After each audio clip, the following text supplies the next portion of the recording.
لساني يفقهوا قولي رب اشرح لي صدري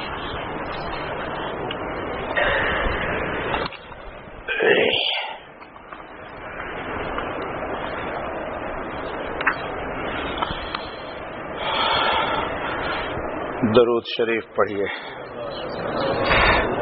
اور نیے اللهم صل على سيدنا مولانا محمد وعلى آل سيدنا مولانا محمد صلاة تنجينا بها من جميع الأهوال والآفات وتقضي لنا بها جميع الحاجات وتطهرنا بها من جميع السيئات وترفعنا بها عندك أعلى الدرجات وتبلغنا بها أقصى الغايات من جميع الخيرات في الحياة وبعد الممات إنك على كل شيء قدير رب اشرح لي صدري ويسر لي أمري واحلل عقدة من لساني يفقهوا قولي رب اشرح لي صدري ويسر لي أمري واحلل عقدة من لساني يفقهوا قولي رب اشرح لي صدري ويسر لي أمري واحلل عقدة من لساني يفقهوا قولي یا رب زدنی علما سبحانک لا علم لنا الا ما علمتنا انک انت العلیم الحکیم یا حی یا قیوم برحمتک استغیث ولا تکلنی الی نفسی طرفۃ عین ولا اقل من ذلك اللهم برحمتک اصلح لی شانی کلہ بسم اللہ الرحمن الرحیم عن ابي هريره رضي الله عنه ان رسول الله صلى الله عليه وسلم قال تفتح ابواب الجنه يوم الاثنين ويوم الخميس فيغفر لكل عبد لا يشرك بالله شيئا الا رجلا كانت بينه وبين اخيه شحناء فيقال انذروا هذين حتى يصطلحا انذروا هذين حتى يصطلحا انذروا هذين حتى يصطلحا وعن ابي هريره رضي الله عنه رفعه قال تعرض الاعمال في كل يوم خميس او اثنين فيغفر الله عز وجل في ذلك اليوم لكل امرئ لا يشرك بالله شيئا إلا امرأ كانت بينه وبين أخيه شحناء فيقال اركوا هذين حتى يصطلحا أو كما قال عليه الصلاة والسلام. دوستو و بزرگو، للہ الحمد اولا و آخرا.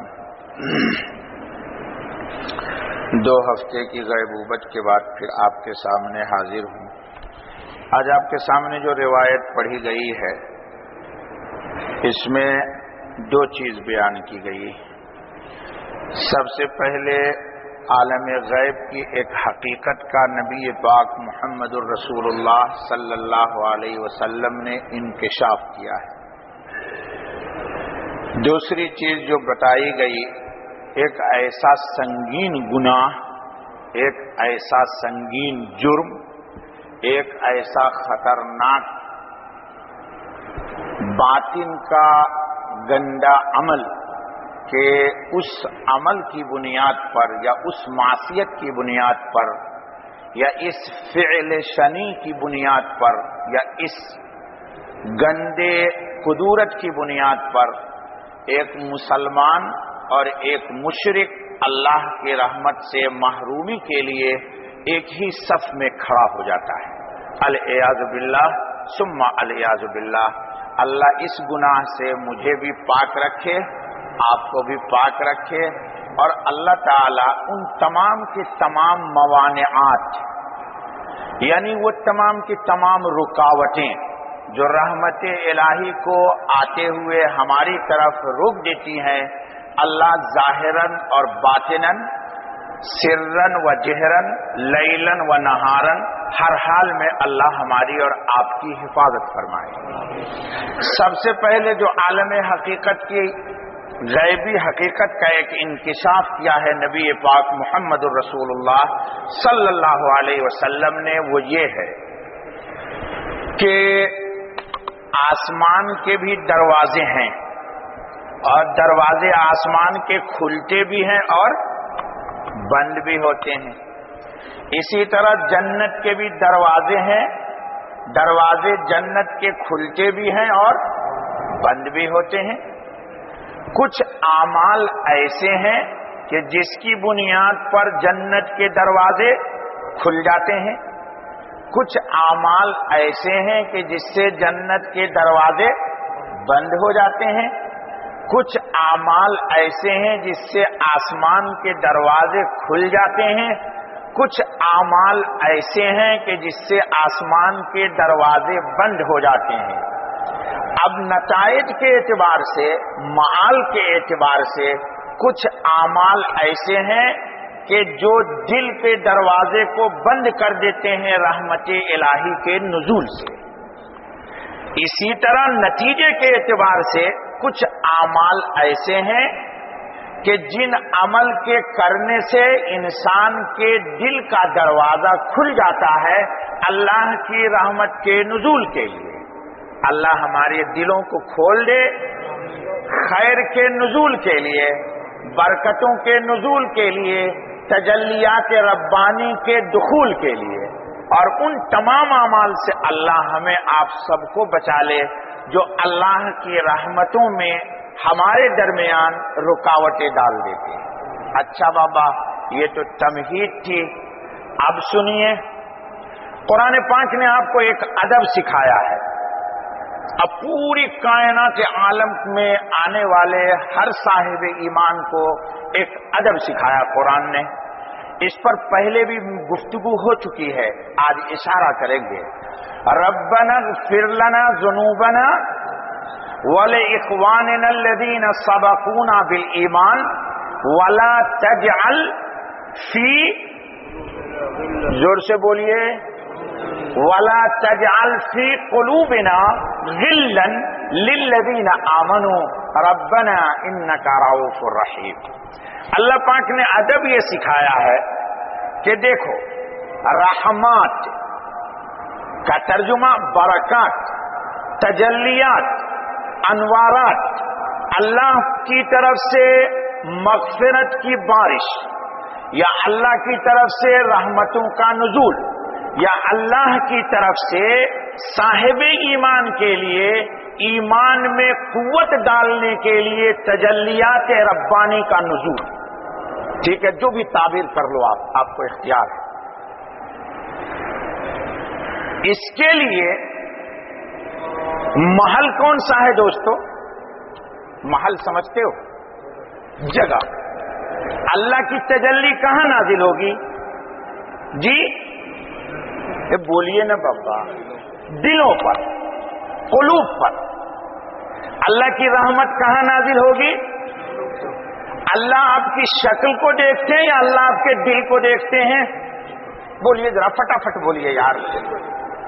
روایتوں میں کہ اللہ تمہاری شکلوں کو نہیں دیکھتے، اللہ تمہاری صورتوں کو نہیں دیکھتے ہیں، اللہ پاک تمہارے جسم کو نہیں دیکھتے ہیں، اللہ پاک تمہارے دل کو دیکھتے ہیں۔ اگر شکل کی بنیاد پر رحمت کا نزول ہوتا تو تبت یدا ابو لہب، تبت یدا ابی لہب قرآن میں نہیں آتا، اور بلال کے لیے جو مناقب حدیث میں آئے ہیں وہ نہ آتے۔ معلوم یہ ہوا کہ نبی پاک سے اقرب ترین نسباً ابو لہب تو ہے، جو شکلن، صورتن، شباہتن، جسمن، جسن ہر اعتبار سے بلال کے مقابلے میں ممتاز ہے، اور بلال اس ظاہری شکل صورت کے اعتبار سے ابو لہب کے مقابلے میں ہر اعتبار سے کمتر ہے، لیکن بلال رسول اللہ کا محبوب ہے اور ابو لہب اللہ کی نگاہ میں ملعون ہے۔ مسلمان کا بچہ بچہ قیامت تک پڑھے گا تبت یدا۔